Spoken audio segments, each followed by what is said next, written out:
দায়িত্ব নেওয়ার কিছুদিনের মধ্যে দেশে ভয়াবহ বন্যা। তখন হঠাৎ করে চারিদিকে ইউনূস সাহেবের গুণগান। কারণ ওনার কথাতে বিদেশি কিছু সংস্থা মিলে বন্যার্তদের পুনর্বাসনের জন্য 1,000 কোটি টাকা দিবেন বলে ঘোষণা আসে। ইন্টারন্যাশনাল খেলোয়াড় বলে কথা, কিন্তু বন্যা শেষ হয়ে 9 মার্চ গেল, সে 1,000 কোটি টাকা আর আসতো না, আর আসবেও না। আর এইভাবেই শুরু প্রশংসা নেওয়ার নয়া বন্দোবস্ত। দিল্লি না ঢাকা স্লোগান দিয়ে রাজপথ কাঁপিয়ে বেড়েছে হাসপাতাল। আর ঠিক তখনই ইলিশ নাকি কান্নডালায় ঘটলো। আওয়ামী লীগ সরকার ভারতকে সব ইলিশটাকে দিয়ে দিত। এইবার যেহেতু আওয়ামী লীগ সরকার নাই, তাই ভারতে কোনো ইলিশ যাবে না। মহা আনন্দে এই সরকারের প্রশংসা করে যাচ্ছিল সবাই, কিন্তু এই আনন্দ আর থাকলো না বেশি। সপ্তাহখানেক পর দেখা গেল ইলিশ পাঠানো হলো ভারতে। এরপর মনে আছে আমাদের ইন্টারন্যাশনাল খেলোয়াড় সুইজারল্যান্ড সফরে গেলেন, 47টা দেশের সাথে মিটিং। চারদিকে কি গুঞ্জন, এই না হলে দেশ প্রধান, এই বা দেশ ইউরোপ আমেরিকা না হয়ে যাবে কই।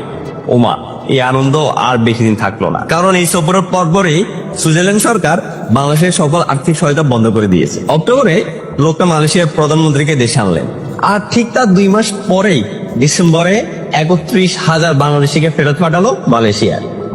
আর আসিফ নজরুল তাদের এই বলে সান্ত্বনা দিলেন যে প্রবাসে না থেকে বাংলাদেশের ফুটপাতে তরমুজ বিক্রি করলে আরো ভালো টাকা ইনকাম করা যায়।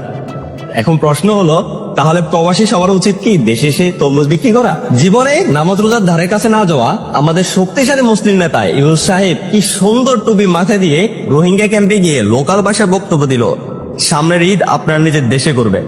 আবার সবাই বলে উঠলো এই লোকটারে কেউ থামান। এবার সাদের যোগ হলো সেকেন্ড নোবেল লোডিং। অথচ এর কিছুদিন পরেই হঠাৎ একদিন ঘুম থেকে উঠে শুনি কোরবানি ঈদ করতে দেশে নতুন করে প্রবেশ করেছে 1,13,000 রোহিঙ্গা। কিছুদিন আগে ইনভেস্টমেন্ট সামিট হলো, ইংলিশম্যান আশিককে দিয়ে খুব সুন্দর প্রেজেন্টেশন দেওয়ালেন ইউনূস সাহেব। এক প্রেজেন্টেশনেই $310 মিলিয়ন বিনিয়োগের আশ্বাস পেয়েছে সরকার। আবার সবাই বলে উঠলো এই লোকটারে কেউ থামান। অথচ বিগত 5 বছরের মধ্যে সর্বনিম্ন ইনভেস্টমেন্ট কমিটমেন্ট এসেছে এই বছর, তাও সেটি গত বছর থেকেও 8 গুণ কম।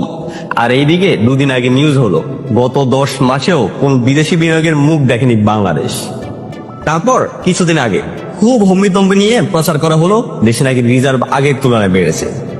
সবাই আবার বলে উঠলো এই লোকটারে কেউ থামান।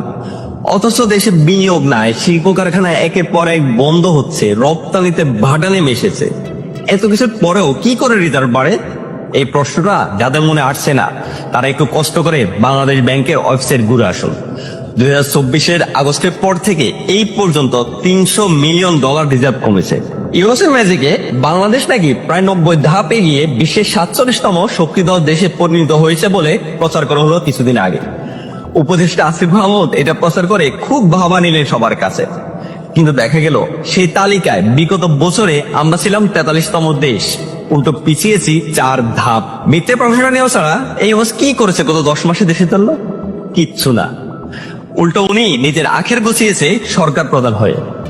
গ্রামীণ ব্যাংকের 663 কোটি টাকা কর্মকুফ, গ্রামীণের নামে জনশক্তি রপ্তানির লাইসেন্স, গ্রামীণের নামে বিশ্ববিদ্যালয়ের অনুমোদন, আর গ্রামীণ ফোনের 4,500 কোটি টাকা বকেয়া কর্মকুফ। ও হ্যাঁ, গ্রামীণ ব্যাংকের আগামী 5 বছরের কর্মকুফ করেছেন উনি। আর গ্রামীণ ব্যাংকের সরকারের মালিকানা 25% থেকে নামিয়ে 10% আনা হলো। অন্ধের দেশে আয়না বিক্রি করতে নয়, মূলত অন্ধের দেশে নিজের আখের গোছাতে এসেছেন তিনি। এটি যত তাড়াতাড়ি উপলব্ধি করতে পারবেন দেশের জন্য ততই মঙ্গল।